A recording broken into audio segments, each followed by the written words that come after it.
Eksekutif LSN. Dalam rilis terbaru hasil survei LSN yang dilakukan terhadap 1.070 responden di 33 provinsi, elektabilitas Prabowo Subianto dan Hatta Rajasa terus meningkat. Hasil survei tersebut juga menunjukkan bahwa Capres-Cawapres nomor urut 1 itu mengungguli pasangan lainnya. Berdasarkan survei, 46,6% responden akan memilih Prabowo Hatta bila Pilpres diadakan hari ini. Sementara 39,9% responden menyatakan akan memilih Joko Widodo JK. Survei tersebut juga menunjukkan bahwa 13,5% responden belum menentukan pilihan. Survei LSN ini menunjukkan bahwa elektabilitas pasangan Prabowo Subianto Hatta leading atas Joko Widodo Yusuf Kala sekitar 7% ya, atau 6,5%. Untuk mendeteksi Naiknya elektabilitas Prabowo Hatta tersebut juga dipengaruhi oleh hasil debat Capres dan Cawapres yang digelar KPU. Dalam 3 kali debat yang sudah berlangsung, Prabowo Hatta dinilai memiliki visi dan misi yang lebih bagus serta tampil cemerlang. Dari Jakarta, Danang Kusuma, Syamsul Rizal, TV One mengabarkan. 80 derajat tapi 360 derajat. Kita akan lihat bagaimana survei yang dirilis oleh lembaga survei elektabilitas Capres-Capres Lembaga Survei Nasional atau LSN, di mana periode surveinya pada tanggal 23 hingga 26 Juni 2014, ini elektabilitas Prabowo Subianto dan Hatta Rajasa 46,6%. Sementara Capres nomor urut 2, Joko Widodo dan Yusuf Kala hanya 39,9% dengan tingkat margin error sebesar 3%. Kalau kita lihat selisihnya hanya sekitar 6% lebih. Nah, ini yang terjadi pada periode 23 hingga 26 Juni 2014. Tidak hanya dari lembaga survei nasional atau LSN, tapi juga ada lembaga survei lain yang kemudian juga merilis hasil surveinya baru-baru ini. Kita akan lihat ini yang dilakukan atau dirilis oleh Indobarometer.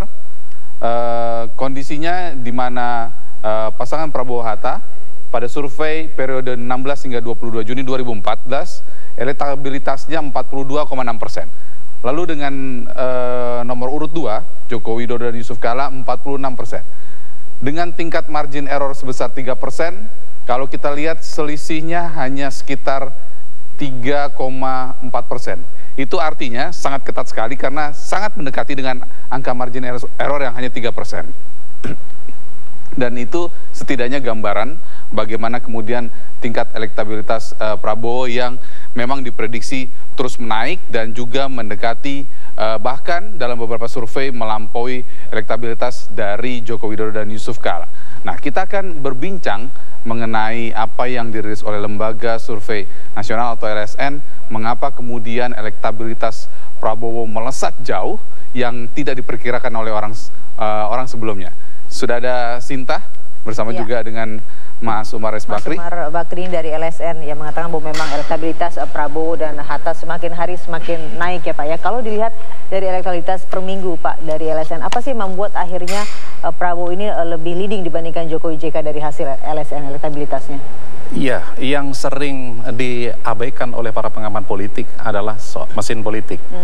Jadi banyak sekali pengamat saya ikuti di media, di surat kabar dan sebagainya mengatakan bahwa dalam Pilpres itu mesin partai tidak penting. Yang penting adalah sosok atau figur dari capres itu. Itu betul, tetapi mesin partai itu tidak bisa dinafikan.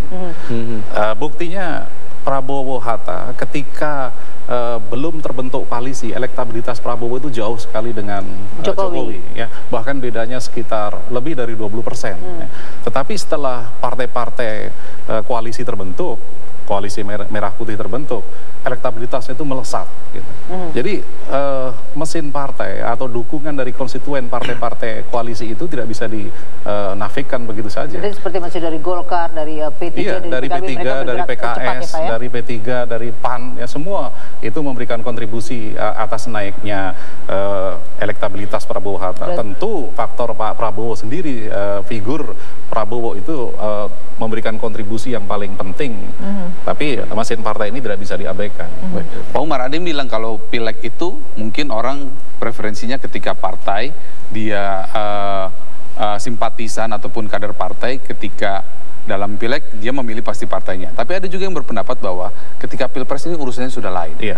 Ini sudah urusan pilihan pribadi, figur. Karena itu terjadi pada Pak SBY 2004. Kita ingat bagaimana Demokrat pada saat itu bukan pemenang, tapi Pak SBY begitu melejit, bahkan menangnya luar biasa. Nah, itu mungkin yang terfikir orang pada tahun 2014 akan seperti itu. Jadi ketika pileg misalkan katakan dia pilih partai A, B, C, belum tentu pilpres juga dia memilih apa yang disokong oleh partainya.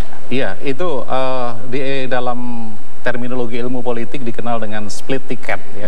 Jadi orang belum tentu memilih seorang kandidat atau seorang kontestan yang berasal dari partainya dalam pemilihan perorangan. Ya.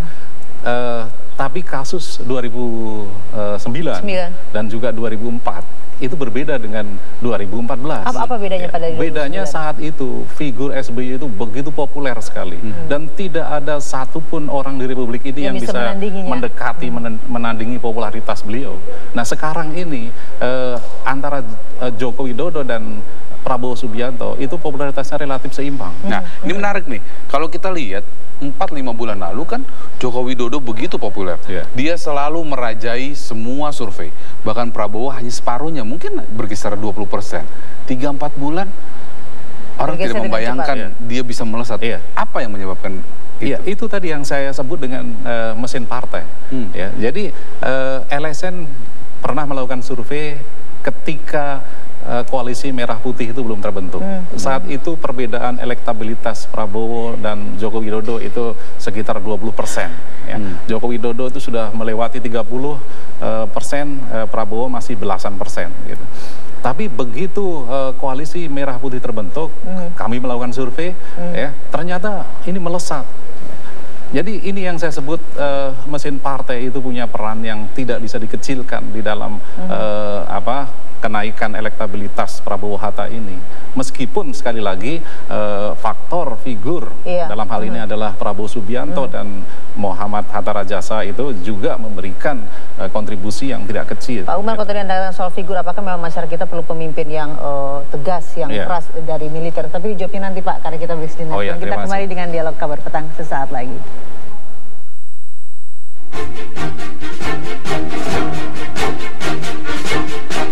Bisa dibuat mendongkrak elektabilitas dari Prabowo Hatta? Iya, pertama soal figur Prabowo Subianto ya. Memang dihujani terus dengan black campaign. Banyak isu, terutama yang paling menonjol adalah isu HAM. Tetapi ternyata isu HAM itu tidak mempan. Masyarakat kecil itu tidak peduli dengan isu-isu HAM seperti itu. Mau dikemas dengan apapun itu nggak efektif ya. Jadi usaha dari kubu Jokowi JK untuk mendegradasi elektabilitas Prabowo dalam ini gagal dengan menggunakan isu HAM itu. Apalagi di kubu Jokowi JK sendiri juga disinyalir ada beberapa tokohnya juga terlibat kasus HAM ya menurut sejumlah pengamat gitu. Nah kemudian faktor Partai Demokrat ya. Ini kita survei juga bagaimana apakah konstituen dari Partai Demokrat ini membawa efek buat peningkatan elektabilitas Prabowo Hatta. Ternyata memang dari survei yang awal bulan Juni dengan yang sekarang itu ada perbedaan signifikan. Pada awal bulan Juni tingkat dukungan konstituen Partai Demokrat terhadap Prabowo Hatta itu dengan yang mendukung Jokowi JK itu 50-50 ya, sama besarnya. Tetapi pada survei yang sekarang itu sekitar 45% dari konstituen Partai Demokrat pada pemilu 2014 itu menyatakan akan memilih Prabowo Hatta dan hanya sekitar 30% yang akan memilih Jokowi JK. Jadi dalam hal ini sudah terjadi proses kristalisasi dukungan dari Partai Demokrat kepada Prabowo Hatta. Ini tidak bisa dianggap sebagai variabel yang tidak penting. Pasti ini memberikan kontribusi. Efek yang besar, ada efek yang cukup signifikan lah. Nah, satu lagi yang menarik Pak Umar. Ini kita lihat nih kan pertarungan dua orang, yang satu kalau kita lihat nih negara ini kan sudah sangat korup begitu ya, jadi sehingga kemudian orang ingin pemimpin yang jujur, merakyat, sederhana. Satu lagi orang melihat Indonesia itu seperti bangsa yang sudah tidak ada harga dirinya, sudah terpuruk, kemudian dipandang sebelah mata oleh bangsa lain. Kita pengen pemimpin yang tegas. Nah ini kan pertarungan dua ideologi sebenarnya. Nah ketika kita melihat kemudian sekarang suara Prabowo naik, apa nih yang terjadi? Sebenarnya begini, kalau kita sering datang ke masyarakat, terjun, berdiskusi dengan rakyat kecil, kalau kita tanya siapa yang akan Anda pilih dalam Pilpres 9 Juli 2014, itu jawabannya selalu kita pengen aman saja. Gitu. Jadi dia nggak langsung menyebut nama ini. Nah, kalau mereka bicara pengen aman, itu keamanan itu jauh lebih penting dari segalanya di mata rakyat kecil. Gitu. Ya, meskipun ada yang mengatakan faktor ekonomi juga tidak kalah pentingnya, tapi masyarakat kecil itu sudah sekian lama diberi janji-janji oleh elit politik. Nanti kalau saya menang, ekonomi akan kita perbaiki, kesejahteraan akan kita tingkatkan, tapi tidak pernah kunjung datang. Akhirnya mereka udahlah, jangan ngomong itu. Bagi kami yang penting aman saja. Karena aman bisa lancar semuanya. Apakah keamanan itu kemudian menurut masyarakat atau para responden itu didapatkan dari sosok seorang Prabowo yang notabene latar belakangnya militer? Nah, kemudian kita perdalam dari keinginan tentang rasa aman itu. Ketika kita tanyakan, kalau begitu sosok capres seperti apa yang Anda dambakan, yang Anda inginkan? Mayoritas 32%, ya sekitar 20% mengatakan kami butuh presiden yang tegas. Jadi ada korelasi antara kebutuhan rasa aman dengan mendambakan presiden yang tegas.